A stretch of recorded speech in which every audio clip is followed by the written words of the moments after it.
संविधान सभा की बनाई हुई अलग अलग समितियां अपने काम में लगी हुई थीं और सरकार को भी इस मुश्किल वक्त में बहुत कुछ संभालना था।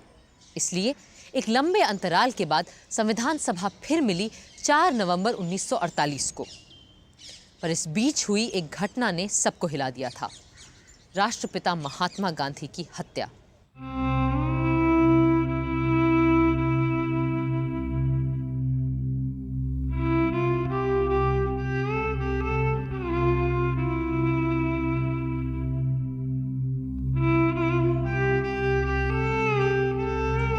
जाहिर है संविधान सभा में सबसे पहले बापू को श्रद्धांजलि दी गई और मौन रखा गया।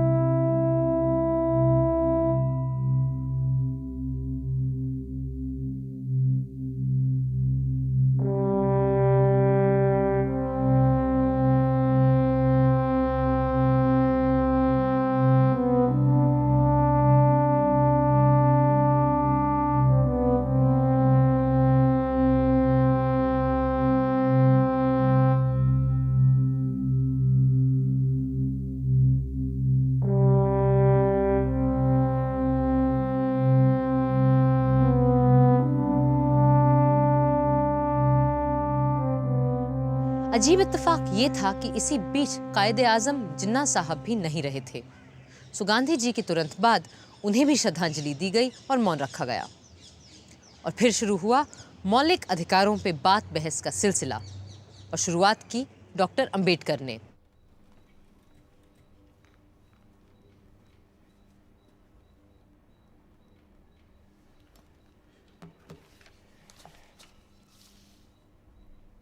The most criticized part of the draft constitution is that which relates to the fundamental rights.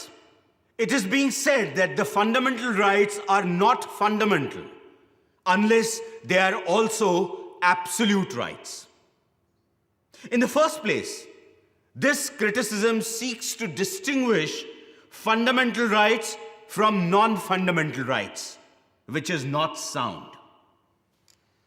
The real distinction between the two is that non-fundamental rights are created by agreement between parties, while fundamental rights are a gift of the law. Only because fundamental rights are the gift of the state, it does not follow that the state cannot qualify those laws.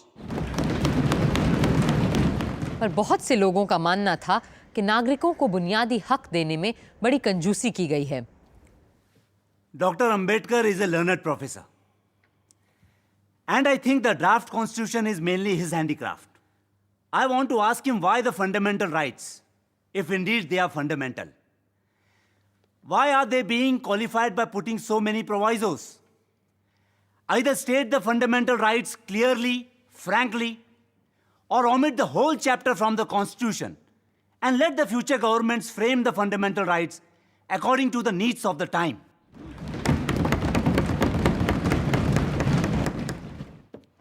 पिछली बैठक में जिन मौलिक अधिकारों को हमने तय किया था, उनके बारे में भी तरह तरह की शिकायतें की जा रही हैं कि हमने लोगों को बहुत कुछ नहीं दिया है।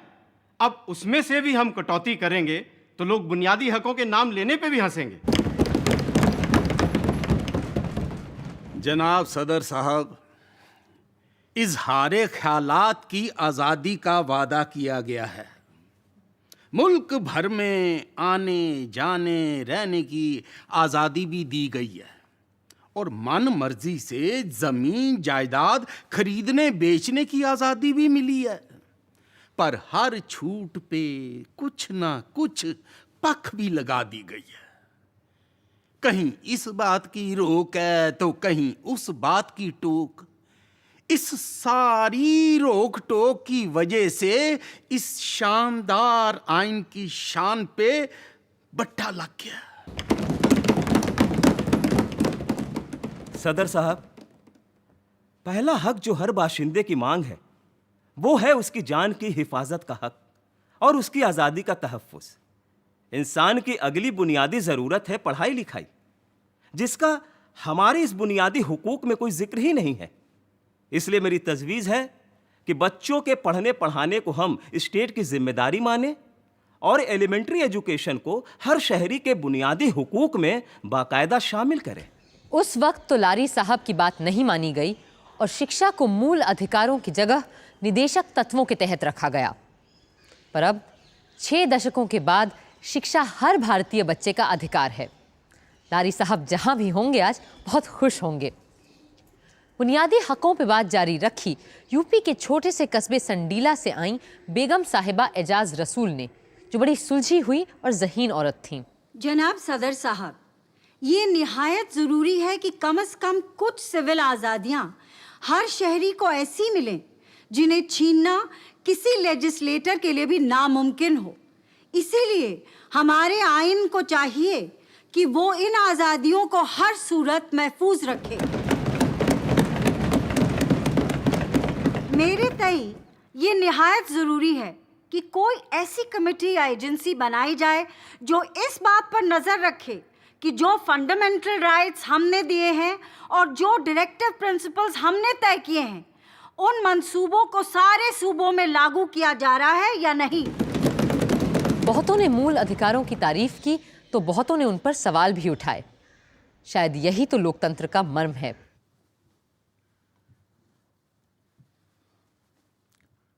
Sir, there are 2 novel things that are not there in any of the constitutions of the world. First of all, the eradication of untouchability. As a member of the so-called Harijan community, I welcome it. The second feature is the abolition of forced labor, begar.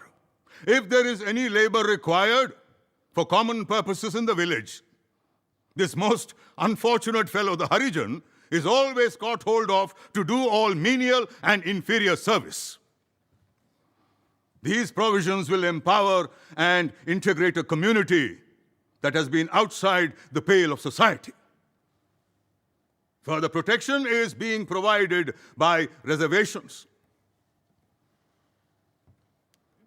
There are certain sections of people who say that no reservation is required, but all those who have seen the unfortunate plight of my community feel that reservation must be there, as already accepted by the Minorities Committee and also approved by this august assembly. Sir. Shri Mahavir त्यागी हर मसले पर बहुत अलग विचार रखते थे, यहाँ तक कि मूल अधिकारों में माइनॉरिटीज के स्पेशल राइट्स और रिजर्वेशन पर भी। शेड्यूल कास्ट को माइनॉरिटी कहना और मानना बिल्कुल गलत है। वो माइनॉरिटी है ही नहीं, सिर्फ इसलिए कि मर्दमशुमारी में चंद गरीब तबकों की जातियों को एक साथ गिन लिया गया, वो शेड्यूल माइनॉरिटी बनने की बात करने लगे हैं। ये माइनॉरिटी सिर्फ कागजी माइनॉरिटी है और इसे बढ़ावा वो कुछ खानदान दे रहे हैं जो शेड्यूल माइनॉरिटी के नाम पर संसद और असेंबली में अपने लिए सीटें रिजर्व करवाना चाहते हैं। जो सचमुच के माइनॉरिटी थे वो सब सरहद पार करके वहां उस नए मुल्क में जा बसे हैं। सर, अब ना कोई माइनॉरिटी रह गई है और ना अब किसी माइनॉरिटी के लिए कोई रिजर्वेशन रहना चाहिए। और सर, इसीलिए मैं आज हर शेड्यूल कास्ट वाले से, सिखों से, मुसलमानों से, दूसरी माइनॉरिटी वालों से, यहां तक कि हिंदुओं से यह अपील करना चाहता हूं कि अब वो किसी किस्म का कोई रिजर्वेशन ना मांगे। हम एक सेक्युलर स्टेट हैं और इसलिए हमें किसी मजहबी ग्रुप को या किसी जाति को कोई अलग हक देने का अधिकार नहीं बनता। हम किसी को भी दूसरों से अलग नहीं तोल सकते।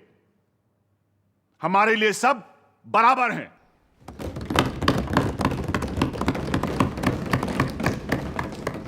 सदस्यों की शंकाओं को सुलझाने और सवालों का जवाब देने खड़े हुए ड्राफ्टिंग कमेटी के सम्मानित सदस्य श्री अल्लाड़ी कृष्णस्वामी अय्यर, जो बीमारी के कारण अक्सर बैठकर बात किया करते थे।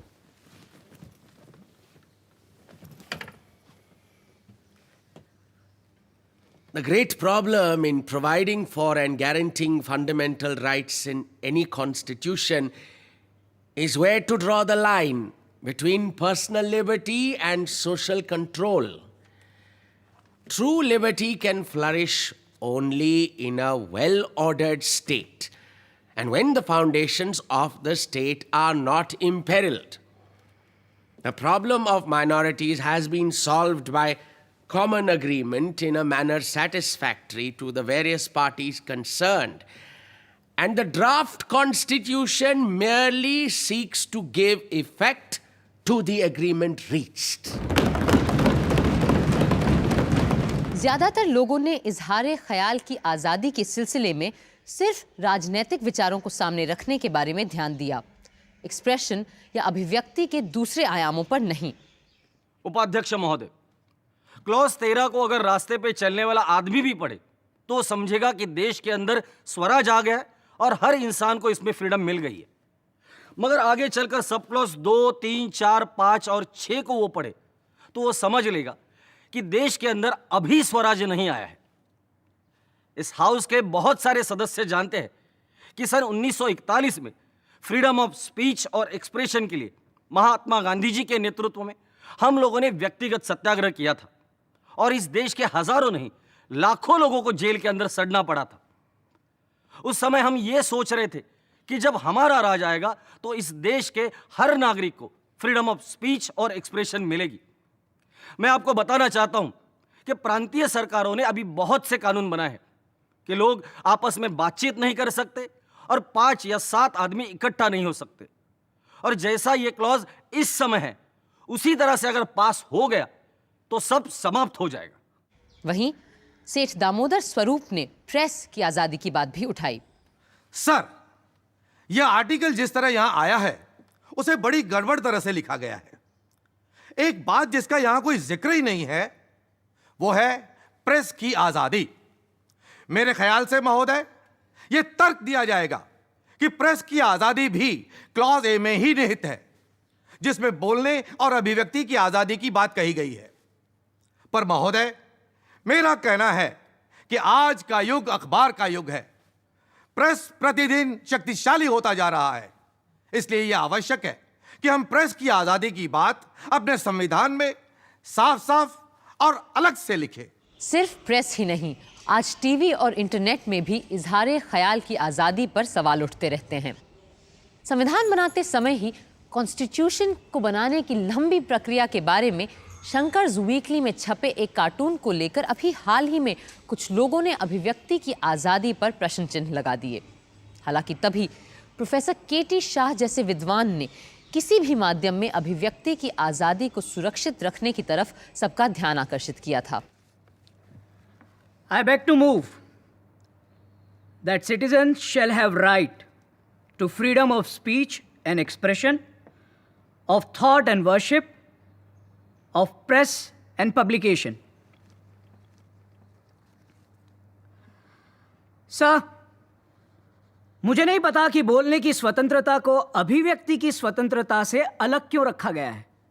मेरे विचार में तो बोलने और अभिव्यक्ति की आज़ादी एक दूसरे के बराबर की चीज़ें हैं। हाँ, पर शायद ऐसा इसलिए किया गया हो कि अभिव्यक्ति के दायरे में तस्वीरें और अन्य कला माध्यमों की चीज़ें भी आ जाती हैं जो शब्दों से अलग और बढ़कर हैं। पूरी बहस का जवाब देने खड़े हुए doctor Ambedkar. It has been said that the fundamental rights do not speak of the freedom of the press. In my judgment, the press has no special rights which cannot be exercised by the citizen in his individual capacity. The editor of a press or manager are all citizens, and therefore, when they choose to write in newspapers, they are merely exercising their right of expression. And in my judgment, therefore, no special mention is necessary for freedom of the press at all.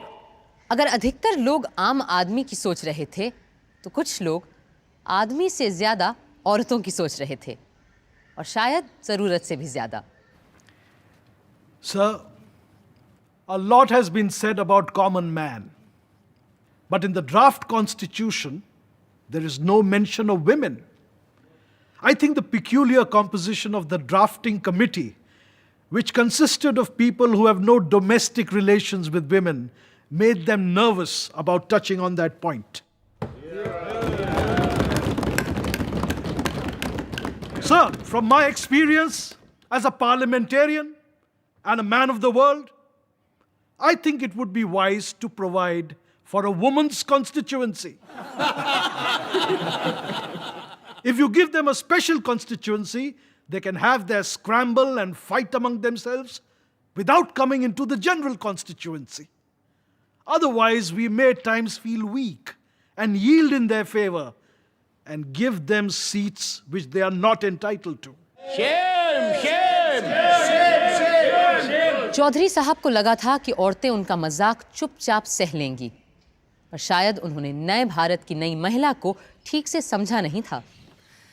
Sir, the last speaker, Shri Rohini Kumar Chaudhary, the erstwhile champion and defender of women, who is against removing their social disabilities, spoke about special electorates for women. And in spite of the chivalry of the previous speaker, Indian women will not tolerate any such reservation in the Constitution.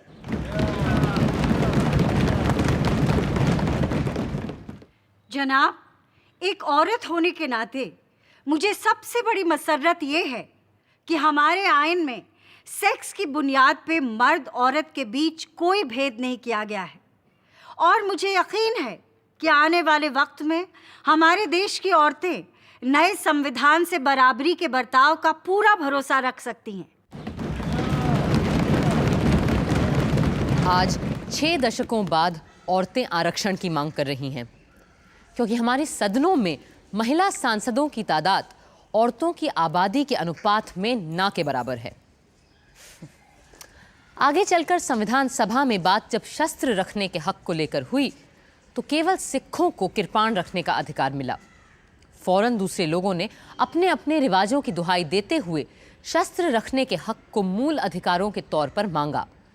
आदिवासियों के नेता और नुमाइंदे श्री जयपाल सिंह के तेवर तो सबसे अलग थे। Sir, this matter of the Arms Act has been mischievously applied against the Adivasis. Let me give you the instance of the Oraons. They are the 4th largest group of Adivasis in India. Just about now, there is a festival in which these Oraons get together, walk in a procession, carrying arms and weapons like lathis, bows and arrows, and they go to various akhadas in the villages. Now, this has been going on for centuries. Last year, all of a sudden, we were told that we should not carry any arms and weapons. Now, I don't mind pointing out, there are several members sitting here who are from Bihar. They won't be able to get back to their homes if they're not escorted by these people with arms. Every 7 years, it is the custom in Chota Nagpur, during festivals like Era Sindra and Jani Shikhar, Adivasi women get together, dress as men, and hunt in the jungles. Now, this is the only occasion that allows these women to show their masculine prowess naturally. So they love to dress as their men do. They love to carry arms and weapons like their men do, arms like lathis, bows and arrows, bhalas, and so forth. But according to this particular article in the Constitution, my fear is that upon seeing these women walking into the jungles with arms in their hands, the government might interpret that they were getting together for some kind of dangerous purpose. बहुत से सदस्य जो खुद अंग्रेजों की जेलों में रहे थे, लफ्ज देशद्रोह अर्थात सेडिशन को लेकर चिंतित थे। वो चाहते थे कि इंसान की आज़ादी किसी भी कीमत पर आसानी से नहीं छीनी जानी चाहिए। Sir, when the British were ruling, they often kept people in custody without bringing them to trial. We cried until we were hoarse that this went against a person's fundamental rights. Sir, this is a sacred right and it must be protected. It is said, emergencies may arise, where this right may be denied. Even when emergencies arise, the High Court must have the power to ensure that the man is kept in detention only after proper trial. I would therefore request this assembly to see that provision is made in the fundamental rights that the liberty of every subject is protected.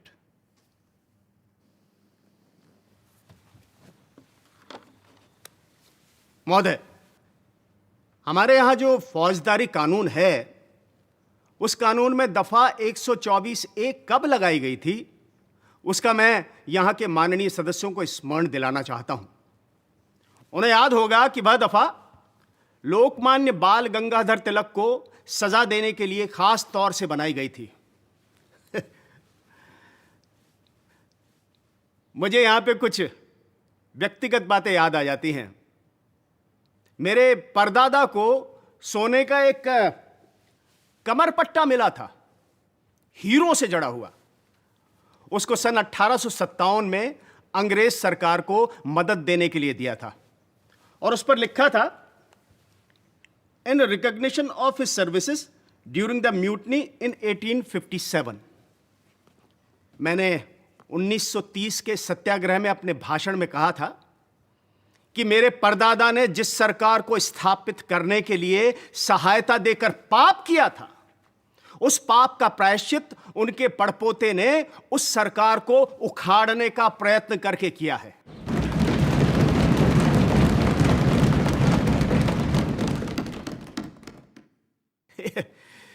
इस पर मेरे ऊपर 124A में मुकदमा चलाया गया और 2 वर्ष के लिए मुझे कड़ी सजा दी गई। कहने का मतलब यह है कि इस सभा के अनेक ऐसे सदस्य हैं जिनको इस 124A धारा के अनुसार सेडिशन में न जाने कितनी बड़ी बड़ी सजाएं दी गई थी। बड़ी खुशी की बात है कि हमको जब freedom of speech and expression इस उपधारा में दी जा रही है और अब इसमें से सेडिशन शब्द को भी उखाड़ फेंक दिया जाएगा। अफसोस है कि राजद्रोह या सेडिशन की धारा बरकरार रही और आज तक लागू है और इस्तेमाल भी की जाती है। उधर एडवाइजरी कमेटी में 2 दिन, सब कमेटी में 11 और संविधान सभा में पूरे 25 दिन के बहस मुबाहिसे गिले शिकवे के बीच हमारे मूल अधिकार तय हो ही गए और हर नागरिक को मिला समता, स्वातंत्र्य, संस्कृति, शिक्षा, जायदाद, शोषण से मुक्ति और संवैधानिक उपचार का अधिकार। बुनियादी हकों के अलावा एक अनोखी चीज शामिल हुई हमारे संविधान में, राजनीति के निदेशक तत्व, the directive principles of state policy. And then we should have food, health, education for all, if possible. Idea तो बहुत अच्छा है राव साहब, लेकिन how can we guarantee all this in the constitution, और वो भी इतनी बड़ी आबादी के लिए? Well, I was referring to an ideal situation in an ideal state. But in his Arthashastra, Kautilya has written that the king shall provide for orphans, the infirm, afflicted, helpless, the sick and the dying, with maintenance, and helpless expectant mothers and the children she will give birth to. हो सकता है हमारे बिहार में चाणक्य के ज़माने में ये सब पॉसिबल रहा हो, लेकिन अच्छा, suppose we can not provide what we promised, then what? उसके लिए क्या सजा तजवीज़ करेंगे आप? Well, the question of punishment will only arise when we make these ideas into fundamental rights, which a court of law can decide on. But at least by incorporating these into directive principles, we can set ourselves up a dream destination which one day we will want to arrive at. And therefore it is my belief that future governments will find directive principles of state policy necessary. The idea is excellent.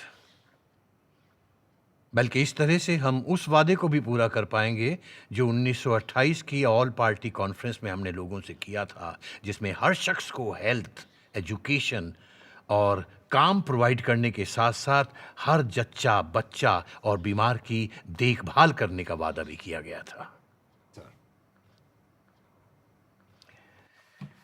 लेकिन राव साहब, अपनी sub committee के मेंबरान को ये सारी बात समझाने के लिए you will have to prepare a note like you always do. Absolutely sir, I will. और यूं तय होने शुरू हुए राज्य नीति के निदेशक तत्व, the directive principles of state policy, यानी वो अधिकार जो भले न्यायालय के द्वारा लागू नहीं करवाए जा सकते, पर जो देश के शासन में मूलभूत हैं और जिनको लागू करवाना राज्य का कर्तव्य होना चाहिए। The principles set forth here are intended for the general guidance of the legislatures and the government of India. The application of these shall be the care of the state and shall not be cognizable by any court of law. The Union and all its units thereof shall direct its policies towards securing that all citizens, men and women, shall have adequate means of livelihood, equal pay for equal work,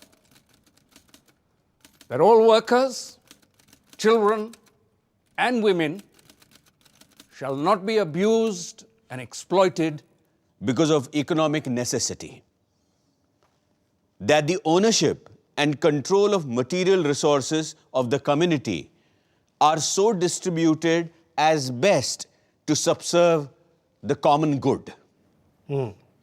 और हर मजदूर को, वो चाहे कारखाने में काम करता हो या खेत खलिहान में, इतना रोजगार तो मिलना ही चाहिए कि वो अपना जीवन यापन कर सके और ढंग की जिंदगी जी सके, जहां उसे समाज और संस्कृति से जुड़ने की फुर्सत भी मिले। और ये कि विवाह सिर्फ औरत और मर्द दोनों की हामी से ही हो और वैवाहिक जीवन में दोनों की बराबरी की मर्जी चले और दोनों के समान अधिकार हों।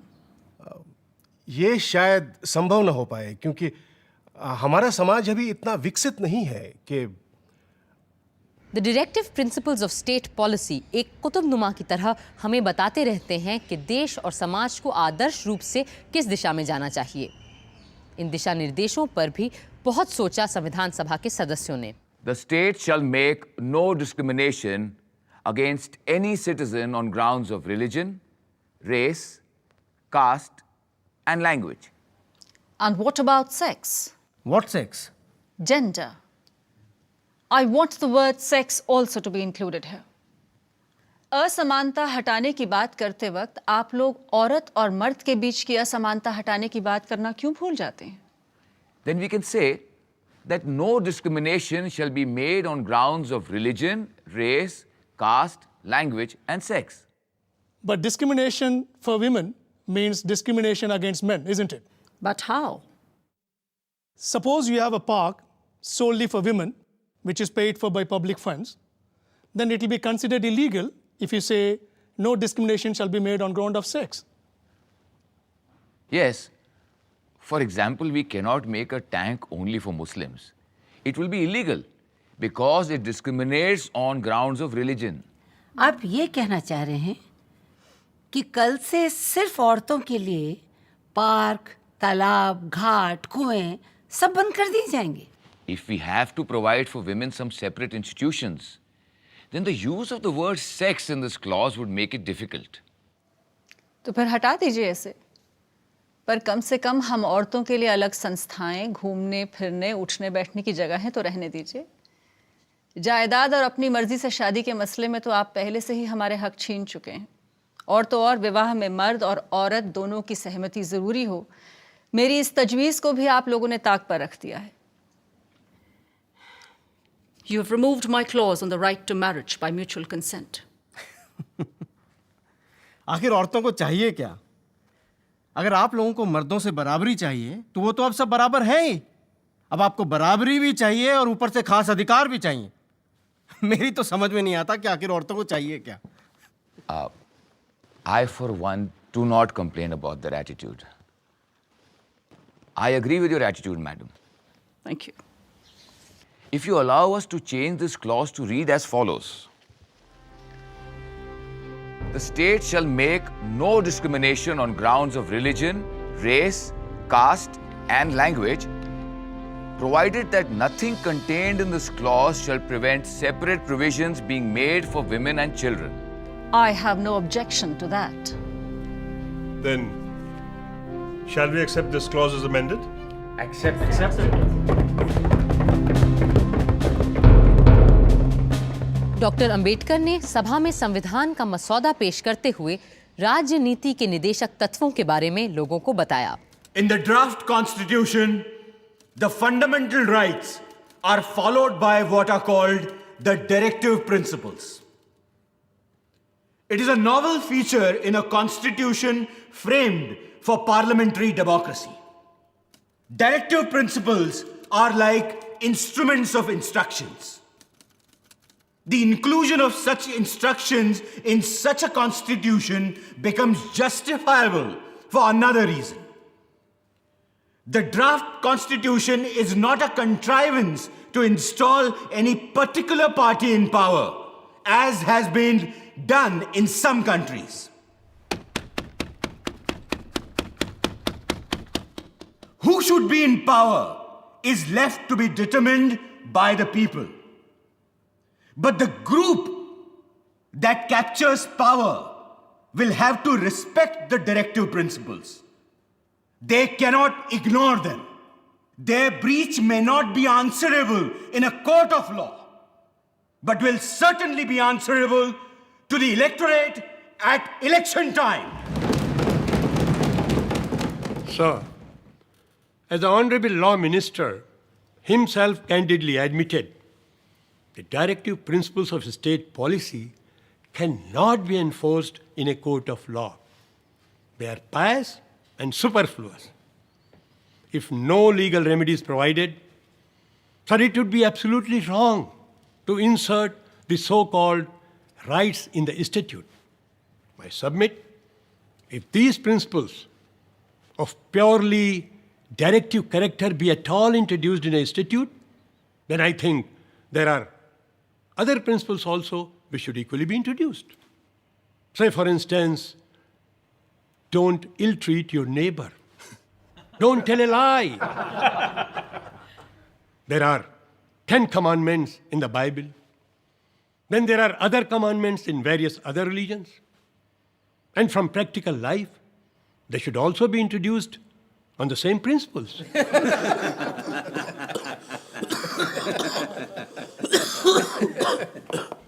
नज़ीरुद्दीन अहमद साहब जैसे लोग जहां डायरेक्टिव प्रिंसिपल्स को पूरी तरह खारिज कर रहे थे, वहीं ऐसे लोग भी थे जो इन्हें बड़ी गंभीरता से ले रहे थे। और जैसे जैसे संविधान अपना स्वरूप लेता गया, डायरेक्टिव प्रिंसिपल्स को लेकर लोगों के ख्यालात बदलते गए, साफ होते गए।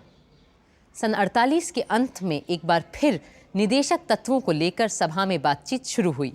डायरेक्टिव प्रिंसिपल्स की बात बहुत अहम और ज़रूरी है, क्योंकि ये यूनिफॉर्म सिविल कोड से भी ताल्लुक़ रखती है और बुनियादी तौर पर हमारे इकोनॉमिक हालात से भी। डॉक्टर अम्बेडकर ने अपनी किताब में खुद लिखा है कि इन उसूलों को हमारे आइन में बुनियादी हुकूक का दर्जा मिलना चाहिए और इन्हें 10 वर्षों के अंदर अंदर लागू करवाने के लिए मुकम्मल इंतजामात होने चाहिए। इसके लिए यह भी ज़रूरी है कि लफ्ज़ directive principles of state policy को काट कर उसकी जगह पर हमें fundamental principles of state policy का दर्जा दिया जाना चाहिए। Sir, Sardar Patel gave the title to these rights as Fundamental Principles of Governance. I should like to know from Dr. Ambedkar, why have they made a departure and changed the title to Directive Principles of the State Policy?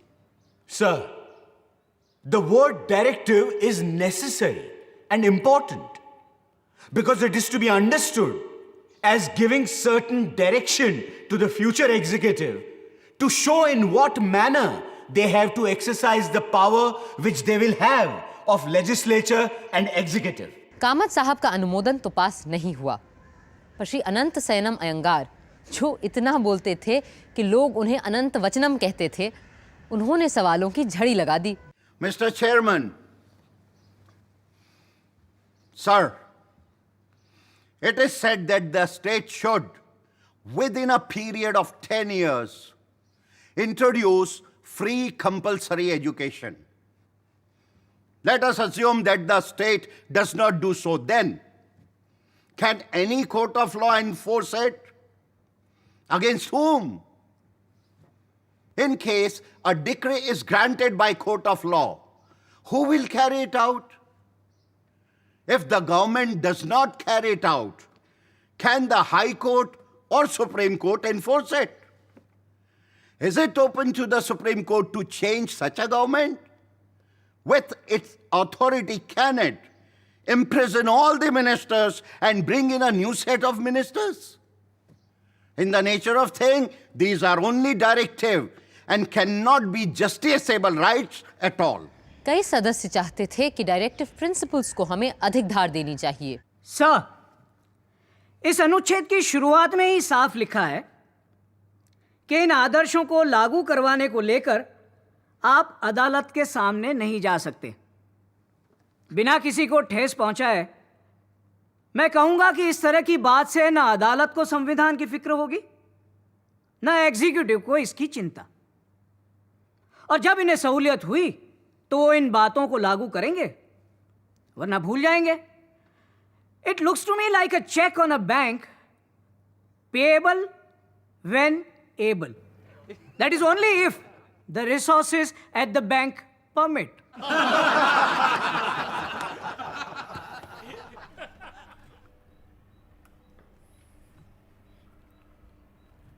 यह हमारे संविधान का एक बहुत ही अहम मुद्दा है और ये सिद्धांत हमें बार बार उन उसूलों की याद दिलाते हैं जो हमारे संविधान में शुरुआत से ही हैं, उसकी आत्मा में ही बसे हैं। इसलिए मैं गुजारिश करूंगा अपने दोस्त केटी शाह से कि वो इसकी मुखालिफत ना करें और अपने अमेंडमेंट पर ज़्यादा जोर न डालें। कुछ लोग इन डायरेक्टिव प्रिंसिपल्स को एक खास राजनीतिक रंग देना चाहते थे। सर, यह जग जाहिर है कि हमारा जो समाज है उसे एक पूंजीवादी समाज ही कहा जाएगा और इस समाज में शोषण करने वाले और शोषण सहने वाले दोनों एक साथ रहा करते हैं। इसमें शोषण करने वाले स्पष्ट है कि शोषित वर्ग को दबाकर ही रखते हैं। इस किस्म के समाज में असली जनता की भलाई न हो पाएगी न कायम रहेगी। उनकी भलाई तभी संभव हो पाएगी जब शोषण करने वाले वर्ग को ही समाप्त कर दिया जाए, और यह तभी मुमकिन होगा जब हम स्थापना कर सकें एक समाजवादी गणराज्य की। कईयों को यह सूरत बिल्कुल मंजूर नहीं थी। सर, क्या इन प्रिंसिपल्स का मकसद यह है कि इस मुल्क की सियासी पार्टियों को किसी खास तरह के उसूलों और सियासी प्रोग्राम तक महदूद रखा जाए? इसे जमहूरियत नहीं कह सकते, खास तौर से वो जमहूरियत जिसका हमारे यहां तस्वुर किया गया है, यानी पार्लियामेंट्री डेमोक्रेसी, जिसमें आवाम की तरफ जवाबदेही होती है। यह कॉन्स्टिट्यूशन महज एक फरमा है जिसे जो भी पार्टी सरकार की जिम्मेदारी संभाले इस्तेमाल कर सकती है ताकि वो अपने प्रोग्राम, ख्यालात और उसूलों के मुताबिक उसे ढाल सके। शराब और नशेबंदी को लेकर बड़ी स्पिरिटेड नोकझोंक हुई सदन में, क्योंकि वहां दोनों किस्म के लोग मौजूद थे, पीने वाले और शराब से नफरत करने वाले। ऐसे में लोगों का थोड़ा बहुत बहक जाना तो लाजमी था। मुझे हैरत है कि जिस तरह से हमने अपना आइन लिखा है, इसमें नशाबंदी, दारूबंदी और शराब बेचने बनाने के बारे में कुछ कहा ही नहीं गया है। एक नया आर्टिकल हमें डालना चाहिए जिसमें यह साफ लिखा होना चाहिए कि स्टेट ये देखेगा कि शराब और दूसरी नशे की चीजों को बनाने, बेचने, लाने, ले जाने और पीने पर पूरी तरह से रोक लग सके। जनाब, मुझे उर्दू का एक शेर याद आता है, अगर इजाजत हो तो आप सबके सामने पेश करना चाहूंगा। इरशाद फरमाएं। इलाही हमसे मैखारों को वो दुनिया अता होती जहां हुक्मन पिया करते, ना पीते तो सजा होती। मेरा कहना है कि हमारे संविधान में अगर शराबबंदी नहीं है तो इसमें गांधी जी भी नहीं है, क्योंकि जहां मैं और मदिरा होगी वहां गांधी जी नहीं हो सकते, और जहां गांधी जी होंगे वहां दारू नहीं हो सकती। और मुझे इस अमेंडमेंट से नहीं बल्कि उस जगह से एतराज है जहां संविधान में मेरे काबिल दोस्त इसे लाना चाहते हैं। पहली बार श्री महावीर त्यागी की बात से एक मत हुए doctor Ambedkar. If it is this matter of prohibition, then it has been agreed between myself and Mr. Tyagi that he will move an amendment, and I propose to accept his amendment. So the matter may be postponed until then. I submit that by the back door, there seems to be a collective attempt here to interfere with the religious rights of the most ancient people of this country, the Adivasis. I remember during our discussions in the advisory committee, Maulana Azad was pleased to put a direct question to me. And his question was, क्या ये मजहबी चीज है? Is this a religious matter? Now, sir, as far as the Adivasis are concerned, there's absolutely no religious ceremony, no religious festival that can be performed or celebrated without the use of rice beer. So pardon my saying so, but this amendment seems to be a vicious one. It seeks to interfere with my religious rights. So whether you put it in the Constitution or not, I am not prepared to give up my religious privileges.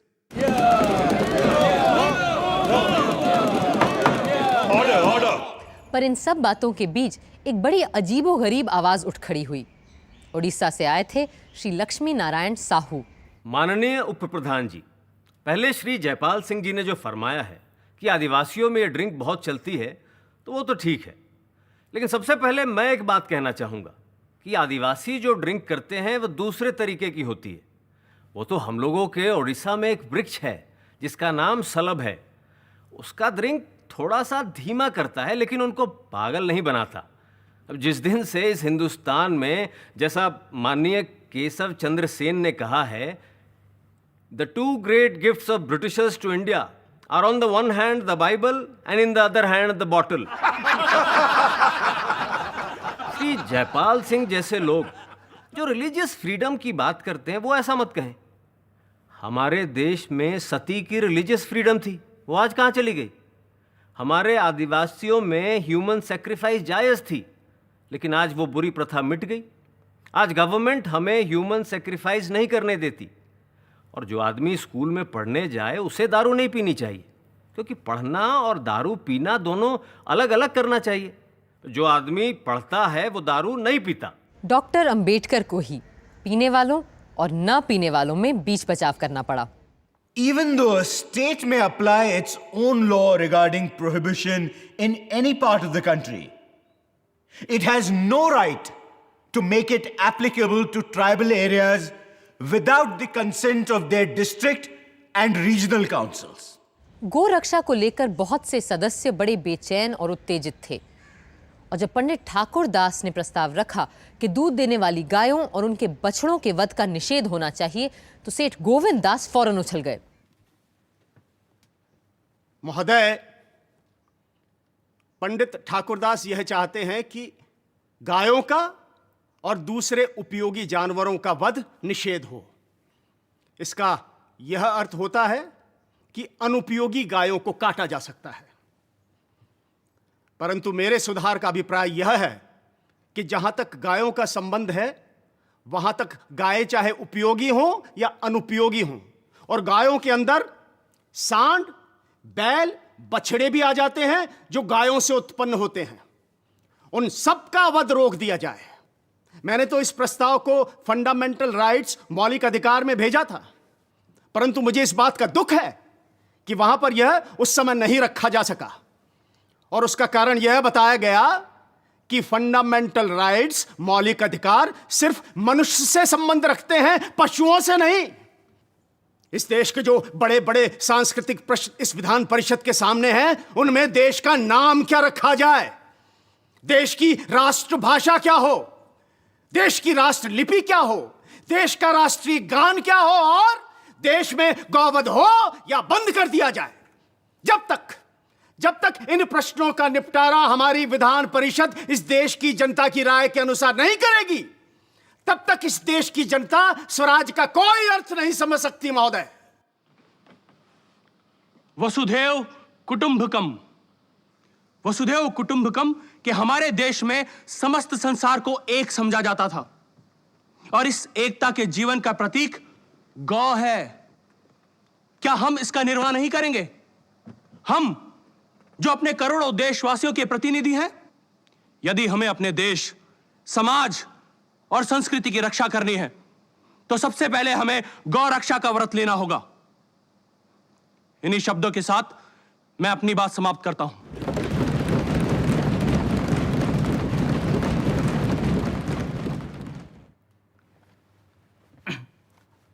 महोदय, कुछ लोग मेरे पास आए और बोले आप गायों को बचाना चाहते हैं और चाहते हैं कि गौ रक्षा को संविधान के मौलिक अधिकारों में शामिल किया जाए। तो ये मौलिक अधिकार इंसानों का अधिकार होगा या गायों का संवैधानिक अधिकार माना जाएगा? मैंने उन्हें जवाब दिया और कहा, मान लो कि बात अगर गाय की नहीं तुम्हारी मां को बचाने की होती तो तुम उसे किसका मौलिक अधिकार कहते? वो तेरी मां का अधिकार होता या तेरा? बोलो। मेरे लिए मेरी मां की रक्षा, मेरी पत्नी की रक्षा, मेरे बच्चों और परिवार की रक्षा उसी तरह मेरा मौलिक अधिकार है जैसे कि गाय की रक्षा। किंतु प्रोफेसर के.टी. शाह जैसे धीर गंभीर लोग किसी एक छोटे से नुक्ते को लेकर नहीं बल्कि देश की बड़ी तस्वीर को लेकर चिंतित थे। सर, इंडिया को एक सोशलिस्ट संघ कहना कतई सही नहीं होगा। मुझे तो लगता है कि हम और चाहे कुछ भी हों, सोशलिस्ट यानी समाजवादी तो है ही नहीं। सर, ऐसे लोग भी हैं जो सोशलिज्म के सामाजिक न्याय से वाकिफ हैं और जानते हैं कि आने वाला कल समाजवाद का युग होगा और केवल समाजवाद ही इंसान और इंसान के बीच बराबरी का रिश्ता कायम कर सकता है। सर, केवल समाजवादी एक ऐसी व्यवस्था है जिसमें मनुष्य को उसके नैसर्गिक अधिकार मिलेंगे और हर आदमी दूसरे के बराबर होगा और हमारे जीवन से वो सारी झूठी बाधाएं, रिवाज, रस्में, कानून सब खत्म हो जाएंगे जिनमें चंद लोगों के फायदे के लिए इंसान ने खुद अपने आप को जकड़ रखा है। डॉक्टर अंबेडकर को फिर एक बार ड्राफ्टिंग कमेटी की बात और इरादे सबको समझाने पड़े। Article 31 deals with directive principles of state policy. It says, the state shall in particular direct its policy towards securing, 1, that the citizens, men and women, equally have the right to an adequate means of livelihood.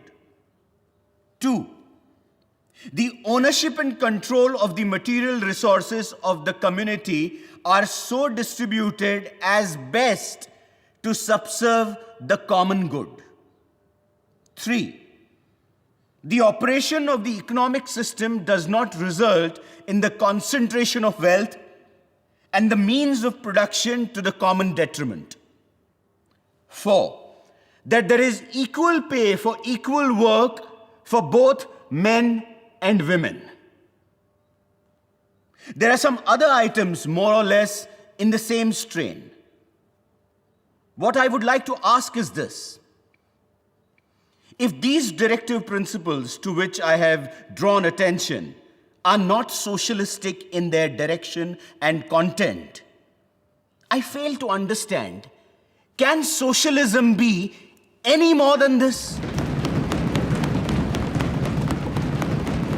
अधिकतर संशोधन खारिज कर दिए गए और doctor Ambedkar का रखा प्रस्ताव पास हो गया, पर सारे मूल अधिकारों और दिशा निर्देशों के अलावा हर नागरिक अपने कर्तव्य को भी तो जाने और पहचाने, इस मुद्दे को उठाया प्रोफेसर के.टी. शाह ने। साहब, एक चीज ऐसी है जिसे इस वक्त भी संविधान लगभग बन चुकने के इस मोड़ पर भी मैं सभा के सामने लाना चाहता हूं। हमने संविधान में बार बार अपने हकों की बात की है, केवल अधिकारों की, जबकि अपने कर्तव्यों के बारे में हमने पूरे संविधान में एक शब्द भी नहीं कहा है। मैं इस सभा के सामने साफ कहना चाहूंगा कि एक विचारशील व्यक्ति, समाज, सदन के नाते अपने केवल अधिकारों की बात करते रहना और एक नागरिक के नाते समाज, संघ और देश के नाते अपने कर्तव्यों को भूल जाना सही नहीं है। मैं तो कम से कम यही कहूंगा कि एक नागरिक के प्रति राज्य के कर्तव्य जितने जरूरी हैं उससे कम जरूरी नहीं है राज्य के प्रति नागरिक के कर्तव्य। हमें उनको भी अपने संविधान में फौरन शामिल करना चाहिए। पर नागरिक के कर्तव्यों को हमारे संविधान का हिस्सा बनने में थोड़ा वक्त लगा और संविधान बनने के पूरे 25 साल बाद जब श्रीमती इंदिरा गांधी ने संविधान में बहुत से बदलाव किए, उसी वक्त हमारे मूल कर्तव्यों को भी संविधान में शामिल कर लिया गया। क्या आप जानते हैं हमारे मूल कर्तव्य क्या क्या हैं? चलिए मैं आपको उनका सार बताती हूं। 1. संविधान का पालन, उसके आदर्शों और चिन्हों का आदर। 2. राष्ट्रीय आंदोलन के आदर्शों का पालन। 3. राष्ट्र की प्रभुता, अखंडता, एकता की रक्षा। 4. देश की रक्षा और सेवा। 5. धर्म, भाषा, प्रदेश, वर्ग से परे सभी की समरसता और समानता की भावना का निर्माण। 6. हमारी गौरवशाली संस्कृति का सम्मान और रक्षण। 7. प्रकृति पर्यावरण का रक्षण और संवर्धन। 8. वैज्ञानिक दृष्टिकोण और मानववाद का विकास। 9.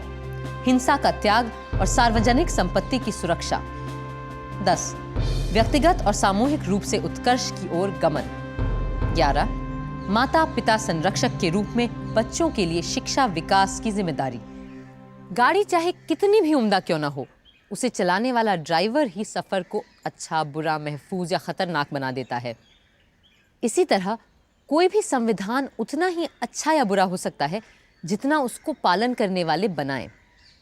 अब हमें अपने संविधान को कैसे बरतना है, इसका फैसला भी आपको और हमको ही करना होगा।